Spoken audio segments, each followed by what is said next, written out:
Hi everybody, this is Pramita here, and this is going to be a journal share and flip.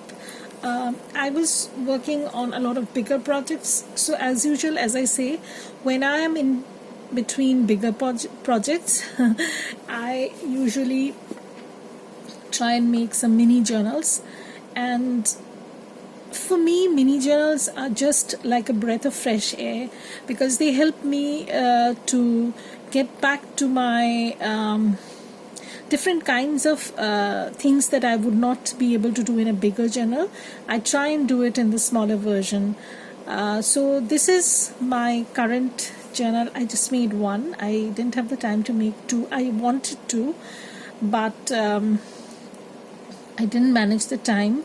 So I will definitely, try and make a few more if I get the time, because I have my design team projects also. So I am going to do a flip of this. So this is a vintage fabric pouch. So actually this was, I think, a pillowcase, a part of a pillowcase, the blue one. This is a very very worn out blue. I got this in my Happy Mail. If you have watched my last Happy Mail from Karen, she gifted me this.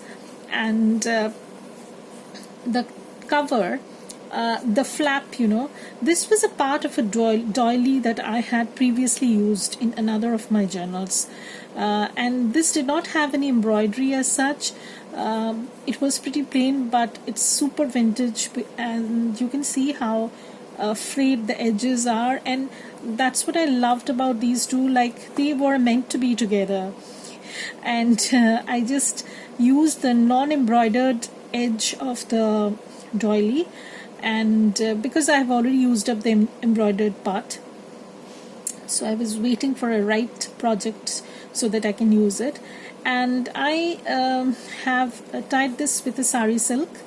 As you can see, it looks like a tiny gift bag. It is a tiny journal, and this is meant to be like a December daily kind of thing if you are interested, because it is not too big. Sometimes, what happens is we are very much intimidated by a bigger journal if you are not truly a journal, if you don't write too much, or if you like just to keep a track of what's been happening throughout the month, then small journals like this, I think, are excellent. So this is what it looks like, and I'm really absolutely in love with this. It's so dainty, it's quaint kind of thing. So I have made a small lace snippet, as you can see, and I've added a button and a pearl drop sort of bead over here. It's stitched, they are all stitched, and this is stitched on the cover. And this is a sari silk trim that I thought would go nicely with this, so I have just tied that. You can take it off and use it in some other way, so I'm going to put this aside. So I've added a small lace running through the entire thing, and if I open this up, you'll see the edge has a drawn thread. This is called drawn thread. You just remove the threads and then you tie the threads back. My grandmother knew how to do this. I don't, but from what I've heard from my mom, it's pretty difficult and time consuming. It takes a lot of expertise to remove the threads and then tie them back with the same colored thread. So that's what is done over here. It's pretty nice, and it's kind of a herringbone sort of a design. They have different patterns of this drawn thread embroidery, and this is, I think, is called herringbone as far as I'm concerned. I don't know, I might be wrong. So this is the inside, and you can see there's plenty of room inside. And the logic behind making a small pouch was that if you're documenting your December month, December is a month of festivities, as you can see, as you know, and you would like to just store your memorabilias, your receipts, your gift cards, or even if you want to go back and later put them in your journal. So this can work that way also. So, and the journal itself is super small, not super small but pretty small. I'll just give you the dimension. It is 6 3/4 by it's 4 1/2. This is actually constructed out of an envelope, but the envelope is made from handmade paper. So and it's pretty sturdy, it's craft colored. I don't have too many of these, but I have made a journal before using this, and I absolutely loved this because it's a very, very, very sturdy paper. If you see the inside, you'll be able to know what I'm talking about. So this is the front cover. I've mainly used kits from Antique Papery because I don't remember the name of the kit, but if anybody wants to know, I'll get I'll put the link, but I have used other papers also, not a separate single kit. This is not from the kit. This image is not from the kit. It's from a different kit that Antique Papery has. I don't know if this is available, but the winter kit I presume is still available. The one that I've used, I am not sure. So on the cover, as usual, I have put in a little bit of charm, blue charm, and a small snippet, and there's also some beads at the bottom, and it's tied with a sari silk. This is again a trifold kind of thingy, so you can open this up. It's tied with an eyelet, and I have strung this through the eyelet, and this is the cover. And on the cover, there are different layers on the cover, but this image is layered on a piece of vellum, and so if you rub this, you'll hear a faint rustling sound. I like things like that, weirdly. And this says magical, so I might name this magical while I'm listing this in my shop. And this is another kit that I've used. I've gone with the bluish theme, and this is actually a freebie from Lovely Andrea. So what I've done is I've glazed this, and made it into an enamel colored plate. So I think it looks nice over here. So this is how the cover is looking, and as we open this up, I have shown how to do an window envelope of this kind, this flip kind. Now this has a top loading pocket. I just want to show you. So this has a top loading pocket, but I have not put anything inside because it was getting so chunky and it was getting very difficult to close. And then because I've filled this with ephemera, lots and lots of ephemera are there, you'll see throughout. So this is a flip pocket that I have worked on, so I will do a process video of this. So if you're interested, please subscribe to my channel. You will get to see a lot of interesting flips, pockets, ephemera, and how to maximize your digitals. I will give you tips and tricks on that also. So here what I've done is I have made a flip pocket. So this is actually flips up. It's okay, and you can construct this out of an envelope also, but I didn't have envelope of these sizes, so I decided to make them out of A4 size paper, or your printer paper. So you have a quaint little vellum pocket over here, and this tag goes in. This is a tiny tag. And here you have another pocket where I've put in this envelope. This comes in the kit. This is a winter wonderland sort of kit, and here, as I flip this, here is a pocket, so you can put something in, and at the bottom there is another pocket, and this card also has a pocket, so you get two journal options. And I've collaged a little bit, and this has a vellum pocket. I wanted to keep this polar bear, so I even though I've added a pocket, it's made from vellum. I've used some labels. These are from Shabby Dabby Doodah. This is the front page, and as we open this, this is the pocket. I have used my digital collage papers as backgrounds, I have this kit which is an add-on kit for my botanical set one that is totally versatile, I'll tell you. It's so good that you can use the blank 3-page, I think it has a 3-page blankish kind of collage background. I have used that as backdrop for these journal cards, and they came out so well. And I've also used bits and pieces from other kits of Sherry's from Antique Papery. So this is a pocket, some lined page, some tuck. I have just added a number. This is also from Shabby Dabby Doodah. So I'll keep on mentioning the things that I've used from whichever shops if I remember correctly, otherwise I'll need to check. So this is another page. Here I have another pocket with a long tag with some lined page. This is a flip pocket, so this flips up. There's nothing over here, so you can journal over here. And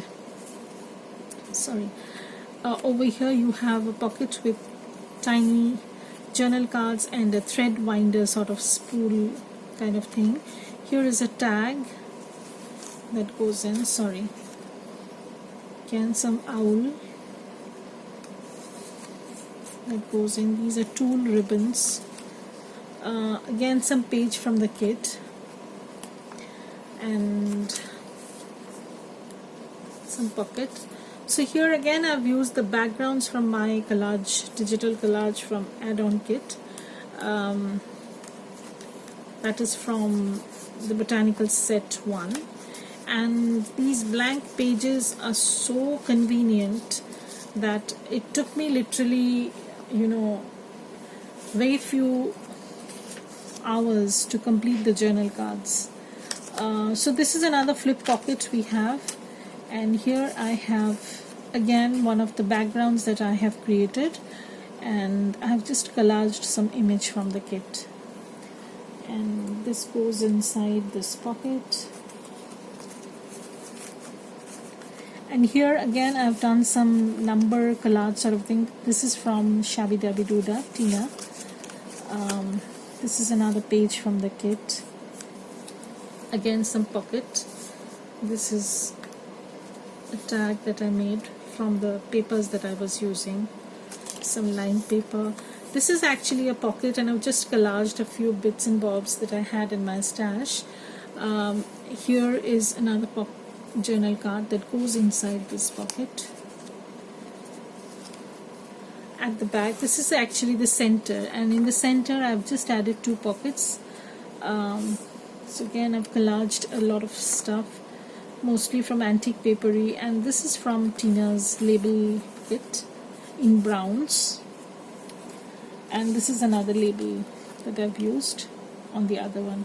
So these two journal cards are pretty similar, and this is the center. And at the back you have again some little bit of collage and a journal card, some lined paper, some pocket. So there are lots of pockets. I have used some labels from Tina's label kits also. I think that is some ephemera kit. Again one flip pocket. So this has, let me show you. So this has a side tuck. Here I have a tiny journal card, and then if you fold this, there is a vellum pocket, and you have this. This is also from Tina's shop. If anybody wants to know which kit, please comment, then I will definitely put a link to that comment. So then again I have another pocket. So here is again one of the collage backgrounds from my shop, and I have used some elements from the kit.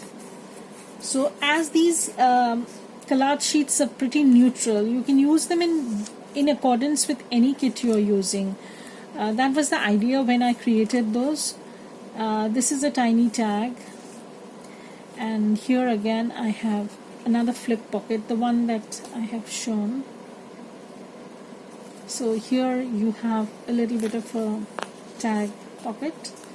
So my next process will be how to make a pocket like this. It has a lot of pockets, and it also has a lot of possibilities of making more pockets. Here you have another journal card that is tucked inside, and when you flip this, there is another journal card over here. So you actually can make one. If you want, you can add a pocket over here also. 2, 3, 4, 5, 6. So you can make 6. I would say 6 to 8 pockets, because you can add a longitudinal pocket here and then make more. So I'll show all kinds of variations on this kind of pockets. So if you want to watch, then please subscribe and keep watching. So this is another pocket that I've done. This is a word definition. This is from Junk with Steph. She has a kit called Bits by Steph, and that's what I've used over here. It's again some tag that goes in. This is a lovely image from the kit, and then this is a tuck spot of the dress form.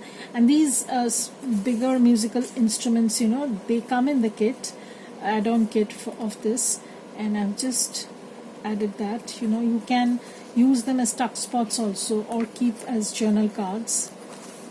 Journaling real estate, I would say. So this is another image from the kit. I've just added a label from Tracy Fox. This goes in here, and this is the paper that I was talking about. If this is a very leathery kind of finish, if you touch this, you will be able to see it's super stiff and sturdy. So I don't know, it was quite a while back, I think about a year and a half, maybe, probably so. I just got hold of that in the craft section of a bookstore. They keep a few envelopes and office supply stuff, but I don't know if they are available anymore, because I didn't see anywhere, and it's a very sweet size. The envelopes are tiny and they are so sturdy. You don't need to reinforce anything, and inside, I have lined the pocket with another paper from Antique Papery, so that even if you open it, you'll see a pretty image inside. So I have not put anything in the side pocket, because it was already getting pretty chunky, and I have kept it as it is. You can put some things inside. So this is how the journal is looking, and by the time you see this, it's obviously going to be listed in my shop. So I hope somebody likes it and buys it, because as you people know, I don't work anymore apart from making journals. This is my only source of income. So I'm trying to make the most of it, and please support my shop, and as well as my YouTube channel. It means a lot to me, and thank you everybody for being there, for subscribing, and please like, comment, subscribe, and share this video. Thank you. Have a great day.